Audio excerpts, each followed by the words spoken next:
Teka lang. Sandali. Ano ba nangyari sa'yo? Ba't ka nagaganyan? Ano?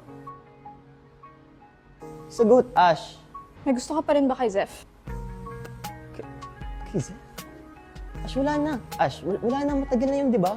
Bakit sobrang apektado mo pag may nangyayari sa kanya? Palagi mo na lang sinasabi na wala, pero nararamdaman ko na meron pa din. Matagal na yun. Ano ba? Ash, teka lang. Sandali. Ano bang nangyayari sa'yo? Ba't ka nagkakaganyan? May feelings ka pa rin ba kay Zeph? Kay Zeph? Wala na. Ash. Wala na, matagal na. Di ba? Diba?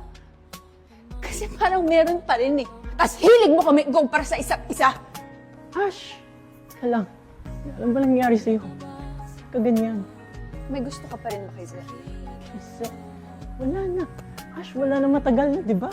Kung nararamdaman ko, gusto mo pa rin siya. Lahat ng nangyayari sa kanya, sobrang apektado mo. Lagi mo kong ikukumpara sa kanya. Ash, teka lang, sandali. Ano nangyayari sa'yo? Ba't ka ba nagkakaganyan? May gusto ka pa rin ba kay Zeph? Kay Zeph? Oo! Ash, wala na, matagal na, di ba? Hindi ako naniniwala sa'yo.